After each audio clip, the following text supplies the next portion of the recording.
Hello and welcome to Doc to Me. My name is Heather. And I'm Kathleen. And this week we are going super fucking dark and covering Season 1, Episode 3 of Homicide for the Holidays. This episode is titled A Christmas Massacre. And it is dark. It is. We're in the holiday spirit. I almost regret. It is rough. This. So this show can be found on the Oxygen channel, and I watched this episode with ads on the Peacock app for NBC. So it might be a little difficult for our international listeners, but now you know how I feel trying to find Season 3 episodes of Bluey for my kids. So For real. Thanks, Australia, our one listener. So let's go over Homicide for the Holidays. First off, I'm pissed I'm just now finding out about this show. I guess that's the downside to not having cable. Seriously, and it is pretty quality material. Like, I like looking at like the Reddit forums of like whenever a holiday's coming up and people are like you know, what are some holiday crimes around this time? Like, I like looking at like those kinds of things because like it's interesting. Like, people tend to snap around Thanksgiving and Christmas, and you know, this is like a really good like play-by-play of those snapped moments. Yeah. So it's not a massive show. There's only 5 seasons, and they only release 3 to 5 episodes a season, which start around the first week of December and cover crimes surrounding Thanksgiving, Christmas, or New Year's. The most deadly times of year. So A Christmas Massacre is the only one I've watched, but you best believe I'm going to binge through them. Oh yeah, no, I've watched quite a few, and I've got to tell you, like, they have like the same kind of like, who'd have thought it's that time of year where you'd value your family? It's like, no, it's the time of year where people get fed up with their fucking family, and they're like, you're gonna die. Especially if you had kids, it's like that. And in the summertime, just whenever your kids are home all the time. Oh yeah, when you're just like, yeah, like there's gonna be a murder. I can't tell you who's gonna be murdered, but it's gonna be a murder. So let's get into this depressing, terrifying shit. Right away, I was glad to hear the smooth sounds of Chris Hansen narrating this. I was constantly waiting for him to ask someone to take a seat, but I had to remind myself this isn't To Catch a Predator. Also, I really feel like this one should have been like 2 episodes because there's backstory stuff that they kind of much information that they glossed over. Yeah. And I had read a lot of like, you know, news articles and like backstory type stuff on this, so I had like an idea going into it. Because I had already known about this story. Yeah, like I had heard of it. And yeah, again, like you're right, like it could have been multiple episodes some because of it was just yada yada yada. Yeah, they just kind of like glossed it, and they made him seem like a normal dude, and then I was just like, wait a minute, this isn't what I heard. Yeah. And then it's like some of the stuff they're like, and then this happened, but it wasn't that big of a deal. And I'm like, that's a huge fucking deal. So yeah, they could have branched out more on like the perpetrator's background and kind of what led to this. Yeah, like there was a lot more backstory missed. So I was a little shocked to see it was only 1 episode. We start in the small town of Covina, California, which is a city in the suburbs of Los Angeles. They keep saying it's a small town, but I looked it up, and the 2010 census says the population was 47,000. That is not a small town, my friend. Yeah. So I feel like every one of these episodes, though, they talk about how idyllic the town is. I want like one situation where people are like, hey, it's a shitty fucking area and I expected to murder. That's why I love small town murder. Yeah, because they're like, it's, you know, we're realistic. But every single episode they're like, oh, it's a wonderful place to live. Well, just like they were a really loving couple, and there's always no. People describe me as not going to be that bullshit sugar-coated stuff. Yeah. Like, no, I didn't light up a room. Like, not everyone loved me. I wasn't a cherished member of society. Like, let's be real. So I guess maybe it's small town compared to like Los Angeles. Yeah, like, you know, in comparison, it's a smaller town. I think that's like the population when we were growing up in our town. Like, it's not. And it was not a small town. No. So we go into the Ortega family a little bit, and I'm assuming they're going to be the victims. No, absolutely. Anytime they're like lingering on these people, I'm like, they're all going to die. And I'm sorry to say. Sal Castillo, who is related to the family, I think it's like the the main people's like grandkid. Yeah. He was like one of the daughter's sons. Yeah. He is related to the family, so they say they love Christmas and keep the lights up all year round, which that's fucking tacky. They must not live in an HOA. Yeah. I was like, okay, we get it. Christmas is their jam, but that's really tacky. You're gonna get a fine, okay? God, Barbara. December 24th, 2008, Joe Ortega, what do they call him? Papa Joe through the whole thing, which annoyed the fuck out of me. Yeah, Papa Joe. Joe Ortega is the patriarch of this family. He's 80 years old and married to his wife of 53 years, 7-year-old Alice Ortega. Joe was the son of Mexican immigrants and the first of his family to be born in the United States, and went on to own an industrial paint business. So at this point, he's just kicking back, enjoying retirement. As he should. Yeah. 80? Yeah. Yeah, you earned it. Every year they have a giant Christmas Eve party with the family. They hang out all day together and then gather around the table for dinner, which it's a long day. I would need a lot of Xanax to get through that. They have 5 grown children there with their families, so there's a lot of people in this house. Like, just 5 children alone, like, without, including grandkids, that's a lot of people for me. Like, that would be overwhelming. Yeah, so it's these 5 grown kids, their spouses, and then those kids, and it's... Too many people. It's a lot of people. So I think I read 25 people total were in this house. By the way, the kids' names are James, Charles, Leticia, Alicia, and Sylvia. So a lot of Yeah, I can't remember if he was Sylvia or Letitia's daughter or son. Sorry. Yeah, I don't remember. I really had a problem with everyone still hanging out at 11:25. Like, the party wasn't settling down. It's time to put the kids to bed, guys. This is why I don't have parties at my house. It gets that late. Like, I know we record late, but that's because we got kids and schedules to deal with. But 11:25's late. And, like, we could roll up and be, like, in pajamas, and it's, like, no big deal. We're like, I don't have to, like, try. And, yeah. Yeah, we are pretty intoxicated. We get fancy by putting on bras. Exactly. If we feel like it, though. That's living large for us. So, yeah, it's definitely, it's already, like, rolling out late, and just... I'm like the person that's got the sign that's like, please leave by 9. Yeah.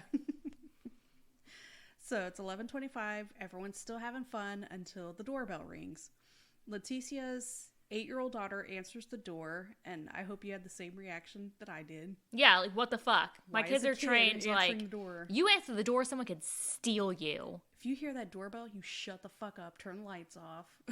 You act like nobody's We home. are not home. Do not make a noise. Do not let anyone know that I should be answering the door. So she answers the door to find Santa standing there, and Santa's not there to hand out gifts. No, he's there to fuck shit up. He just starts fucking blasting from 2 9mm semi-automatic handguns, and the 8-year-old that answered the door takes a bullet to the fucking face. Which, like, that's the most, like, that is super fucked up. Yeah. Like, she is 8. Yeah. And she's like, oh, Santa's here. Bam, shot in the face. Like, what the fuck? You have to be a real fucking sick person. It's not like Starsky and Hutch where that one kid had, like, ninja knife throwing skills and stuff. Like, no, this is like a sweet little 8-year-old girl just, like, excited because Santa's at the door, but also, like, she's answering the door at, like, 11:30 at night. Yeah, again. And she's 8. We have that problem, but she's not a threat. No, and he just, like, shoots her in the face. It's, like, super fucked up. So 911 starts to receive calls about a fire at the Ortega home and respond to just absolute chaos. It's a huge fire. It took 80 firefighters to deal with this. Yeah, it's not a normal home fire. No. 80. That's crazy. First responders get there and are able to get into contact with 16 people who have been in the house, which leaves 9 people unaccounted for. So out of the 7 main Ortega family members, Leticia is the only one they find to talk to, which, that's so horrible. Yeah, I mean, that was a huge family, and everyone's missing. Just out of, the 2 main people, there are 5 kids, and only one of them gets out of there. But Leticia can't stay to talk to the police because she has to take her daughter to the hospital, who is still alive after getting shot in the face. Yeah, she's just basically like, I've got to go to the hospital. Like, you can't, like, I'm not doing any questioning. Yeah. Like, I've got to get to the hospital, which, like, same. Like, if my child was being rushed to the hospital, like, fuck the police. Like, I'm going to go with my kid. Talking to other witnesses, they find out that someone dressed as Santa entered the house and began shooting, and they don't have a suspect. Until they talk to the nosy neighbor who remembers seeing a blue Dodge Caliber driving at a high rate of speed with the headlights off. Which, suspicious. Cops have a feeling this isn't an ordinary fire because fire trucks were on scene very quickly, and this is a huge inferno, so clearly accelerant was used. At 3:10 the same night in Sylmar, Colorado. It's a nice hybrid state. At 3:10 the same night in Sylmar, California, which is about 30 miles away from the Covina scene, Brad Pardo arrives home to find his front door unlocked. He steps in and finds his 45-year-old brother Bruce in a pool of blood. Not a nice Christmas present. No. In your own home. I would be really upset by that. Yeah. Okay, now I gotta clean that. And it's Christmas. Like, what the fuck? I don't want to clean up blood on my Christmas day. You're on my couch, bro. Now I gotta throw that out. I gotta buy a new couch. You know how expensive couches I'm not getting that from Santa. No. Santa didn't buy me a new couch. The cops show up and find a gun in Bruce's lap and more than one shell casing, which, you know, not typical with the suicide. Yeah, they're like, he didn't shoot himself twice. It's like when someone gets stabbed with a knife or an axe or something. I think stabbed it was suicide. Yeah, I think it was suicide. He stabbed himself 6 times in the back, but it was definitely suicide.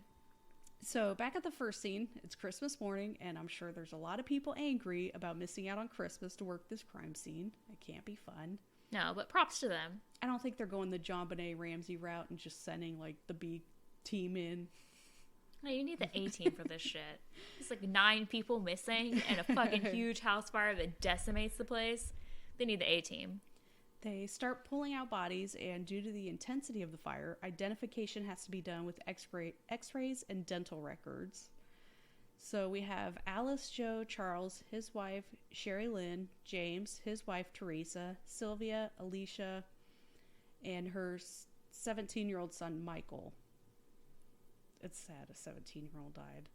It's such a nightmare. At least 13 children were orphaned after the massacre, and 2 others lost one parent. Yeah, like the fact that like so many children were just completely like they lost both parental figures. Yeah. And not just like both parental figures, but like aunts and uncles. So like that leaves, I mean, did this one aunt take in all 13 children? I have questions about how do you move on from this? Yeah. We also have that 8-year-old that was shot, along with a 16-year-old girl who was shot and wounded in the back, and a 20-year-old who broke her ankle leaping from a second-floor window to escape the fire. I think we can all agree, bad Christmas. Not the best. No. So back to Brad. Although, is it worse than your dad farting in your face? I don't know. Just kidding. I don't know. Worst Christmas ever. Your kid's so dramatic. Back to Brad in Sylmar. He's adamant that his brother had to have been murdered. Yeah, he was like doing great. Why would he kill himself? So police start to look into Bruce's background and discover he's just this nerdy dude who worked at Jet Propulsion Laboratory. They're involved with space stuff for NASA. He doesn't have a criminal background, but he was recently married to Sylvia. Dun, dun, dun. In fact, their divorce had just been settled the week before on December 17th. She had been previously married, and she had 3 children from that relationship. So her and Bruce met in 2004, and on this show it says they got married in 2005, but I read elsewhere it was January 2006, so somewhere, I don't know. And I get very confused by the show. They made it seem like this relationship just kind of fell apart because Bruce had knee surgery and just became lazy, so they didn't get along anymore. But no, it was Does that much just lead to a divorce? Well, they made it seem like he was like this great guy, and then just he got lazy and fat and gained some weight or whatever. And I'm just like, that's not how it happened at all. Like, it wasn't like she just got tired of him like being lazy. Because that just makes her look bad. Yeah, and it wasn't that. It wasn't that at all. I had read elsewhere that the relationship started to fall apart because Bruce refused to have a shared bank account. He wanted Sylvia to have her own account and to take care of her kids with her own money. Yeah, which, like, you don't marry a woman with 3 kids if you don't have any intention of, like, being part of those 3 kids' lives. Money stuff needs to be decided before you get married. Like, that's huge. But even bigger than that... Well, we'll get to that. Yeah. But... even bigger than that. But that's not a great way to start a marriage. Mm-mm. Regardless, cops are finally starting to connect the 2 cases and worry there may be a shooter out there targeting the Ortega family. And according to this show, they need to watch endless footage of that house burning to work this case because they rely on that footage a lot. There was a lot of house burning footage. They showed it like 10 times at least. I mean, it was a lot. It was dramatic, but you don't need to see it that many times. Like, it's the same outcome. We do learn, though, that this wasn't uncommon for a hired Santa to make a visit to the Ortega house every year for their party. I guess it makes sense for the kid to answer the door, but I'm still uncomfortable by it. I'm confused, like, because the Santa moved away. So, like, yeah, did they think that, like, Santa... I don't think they were paying attention. Which is even worse. Like, yeah. An 8-year-old just opened the door. Yeah. At 11:30 at night. Also, why are you having somebody come to your house at, like, close to midnight? It's either drugs or... Not them, but, like, you know. It just is weird. Like, why would you ask somebody to do you this favor that's that late at night? I don't know. I'm in my pajamas by then. Yeah. So usually it was their neighbor, Pat, who would stop by to hang out with the kids, but it couldn't possibly be him because he had moved away, and Chris Hansen says this with such a dramatic pause. There were a lot of dramatic pauses. Because he had moved away. I was like, okay, that's... But the family would know that, so they'd be like, okay, well, obviously our neighbor's not coming for Santa. They even said he had moved away, like, a couple years before. So this poor Pat dude, he's just doing a neighbor a solid by dressing as Santa and hanging out with the kids over the years to make him happy, and now he's suspected of the slaughter. He had an alibi. Yeah, and he hasn't done it in a couple years, so why would he suddenly snap and just kill these neighbors? I've played Santa too many years for this. Like, they're not his neighbors anymore. It's not that big of a deal. So Christmas Day, they finally sit down and talk to Leticia. They know her daughter is okay, except for this one dude who has to let us know that most of the time when you're shot in the head or the face, the person dies. Like, no shit, dude.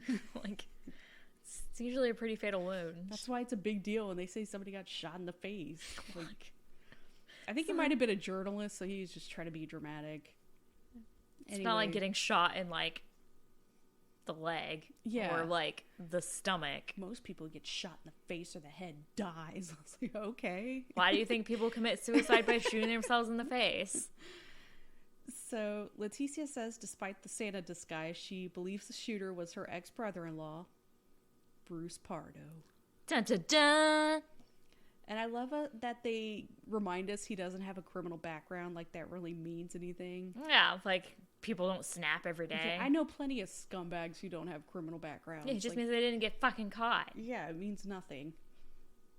So they go back to the Bruce crime scene and find a key fob for a car. So they just walk around the neighborhood until they hear a car beep and find this blue Dodge Caliber. I forgot how ugly those cars are. So bad. It's like these really dumb hearse looking cars. I don't know. It's like an SUV and a hearse combined. Yeah, and just made this like monstrosity. Yeah, they're just bad, not good. So this is the same type of car that was described by that neighbor leaving the Ortega home. They take a peep inside the car and find normal things such as a Santa suit, a shit ton of ammunition. No big deal. I keep all that shit in my car all the time. Oh, totally. They pull out the Santa suit to get a gander, which pulls a string on a flare and sets the car on fire. would a flare really cause an explosion? Like the footage they show, that stock footage? Yeah, it was quite a blast. I don't know. Like, I think flares are usually, like, more docile, aren't they? I can see it starting a fire, but, like, they show footage of, like, this car exploding. It's like a fucking pipe bomb went off. Yeah. It's like some Mormon shit. So, but there is all that ammunition in the car, so shit's just popping off.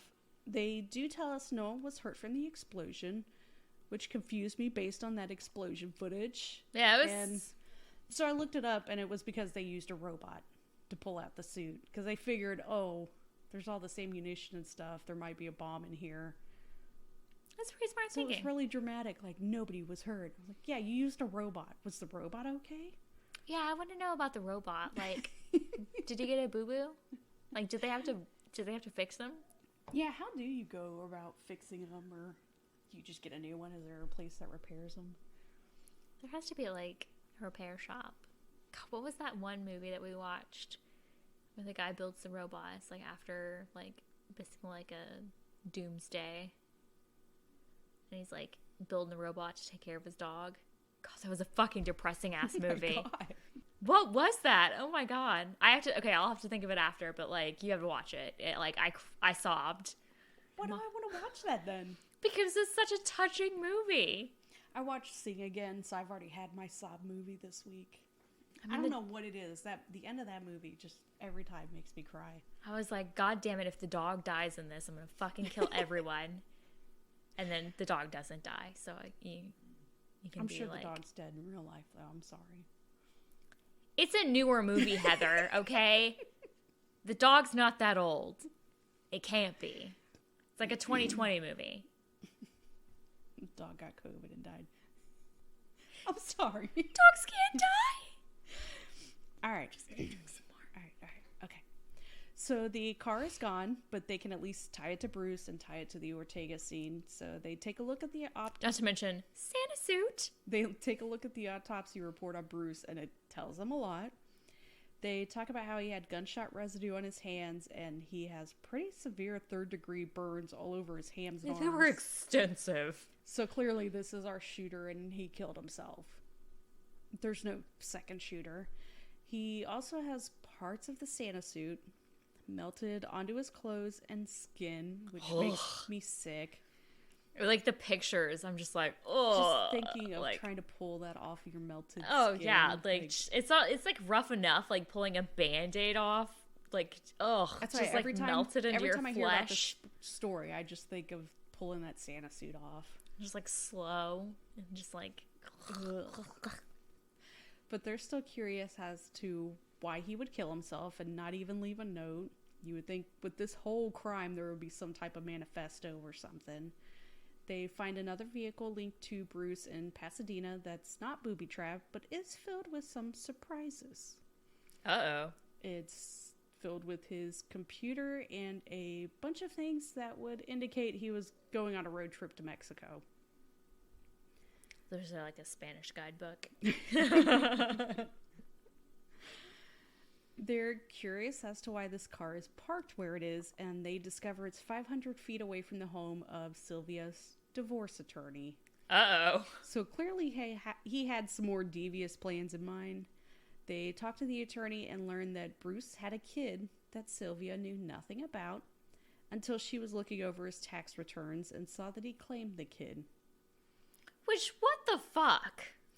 It reminded me of Love After Lockup, that one guy, Sean, that keeps lying about how many kids he has, and they couldn't remember. Oh, God. Couldn't remember how many. He couldn't remember how many kids he told her, and so he's just like, I don't remember how many I told her, so like I just gotta like not talk about the number, like how the fuck do you have a kid you don't even tell your wife about, but you think you could just write that kid off as a dependent and get that tax break? This isn't like, you aren't raising that kid. Why the fuck are you trying to like write him off on taxes? He also didn't pay any child support either, which is even more fucked up. And when we hear about what he did to the kid. Yeah, so it's like, fuck you, dude. I don't know how it works in California, but my ex tried to do that in Texas, and he got caught, and they gave that money to me. Yeah, as it should be. Yeah. Especially when you find out that when the kid was about a year and a half old, Bruce was supposed to be watching the kid, and when the girlfriend got home, Bruce was camped out in front of the TV, and the kid was in the pool. Yeah. And not like just like happy, like floating around. No, the kid was fucking half dead. Yes.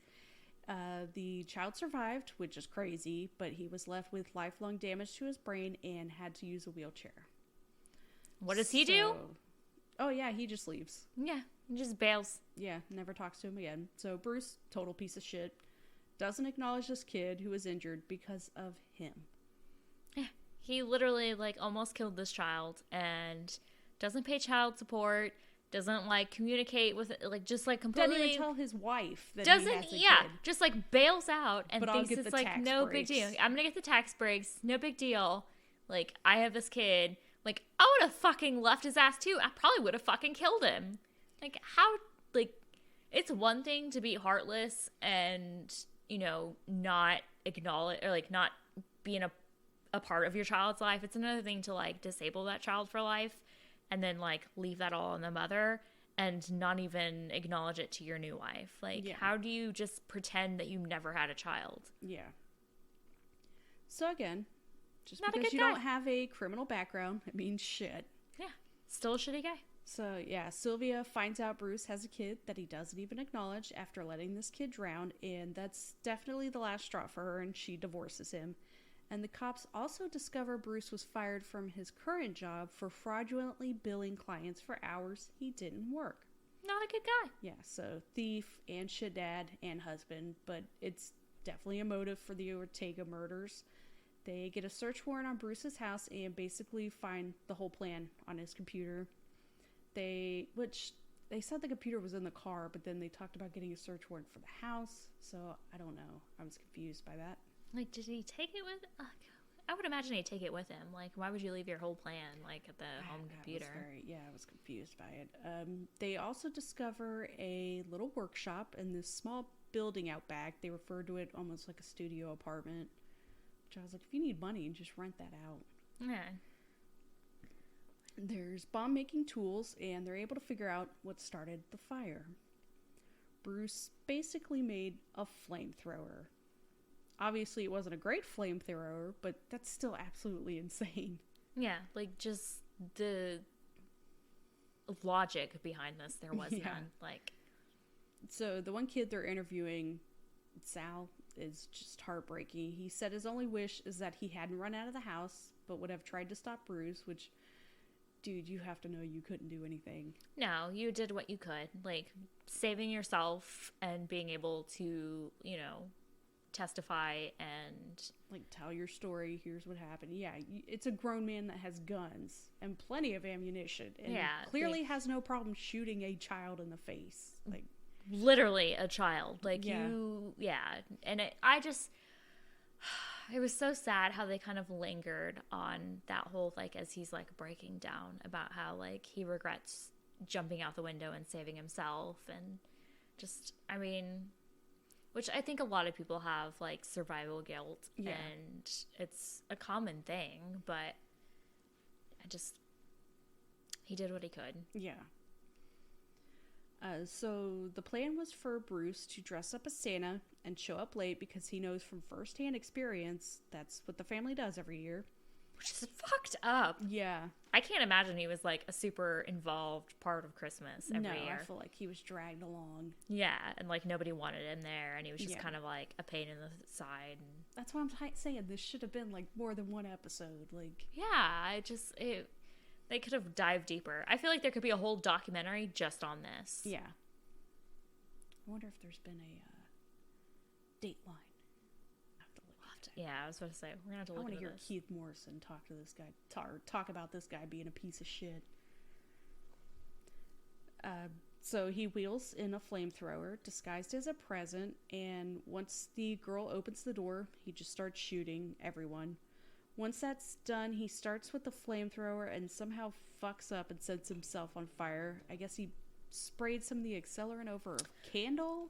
Well, they were saying that he didn't expect for there to be an open flame, and so when I assume it was a candle, which is hilarious. Or like a fireplace or something. Like he just like went in expecting it to be like no big deal. He's gonna start the fire, but oh no, there's already a fire somewhere in the house. So he did technically start the fire. He did not burdens. shoot the deputy. So he's fucked up and gets into his car to flee. So since he's messed up, instead of heading to his next stop, which would have been the attorney's home, he's feeling some pain. He heads to his brother and kills himself. They said like 40% of his left arm. He was pretty maimed. Like he would not have melted. Yeah. Yeah. Like they said he was like in some pretty fucking horrific pain. So which that's the one thing, good thing about this is he's in a shit ton of pain. And the pain might have been why it took more than one shot. They're not really sure. They also don't mention that the police found $17,000 in cash cling wrapped on his legs. I wish that had melted to him. Oh, God. Yeah.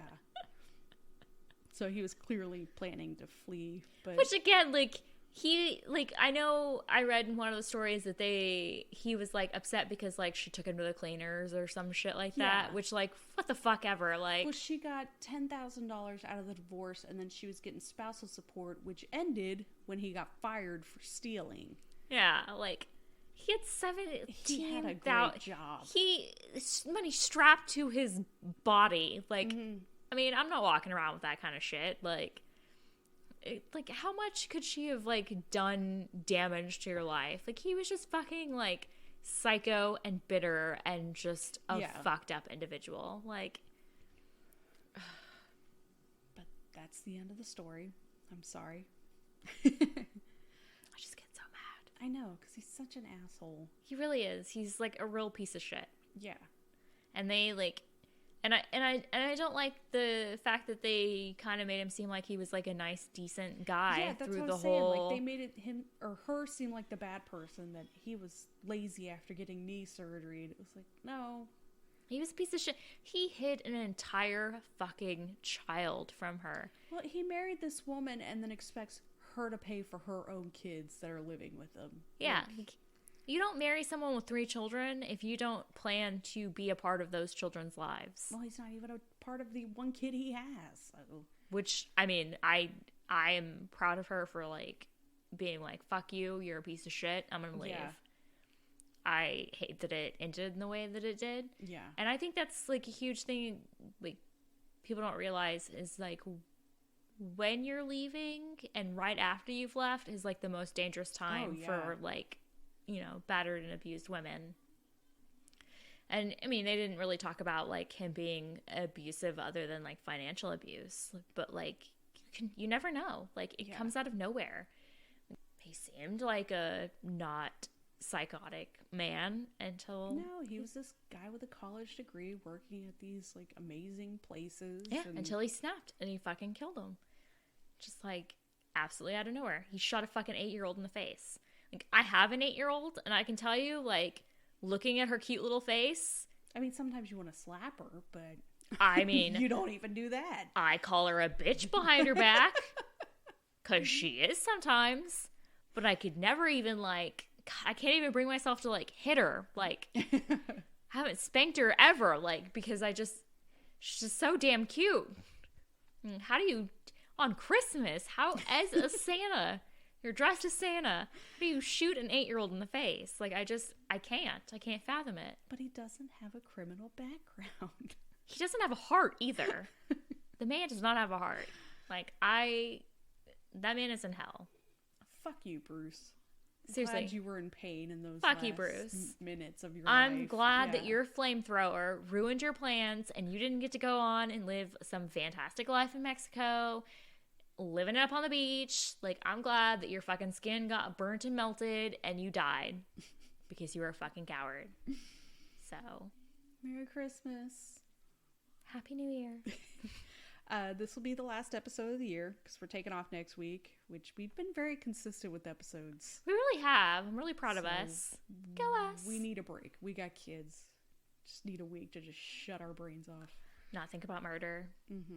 Murdering our kids.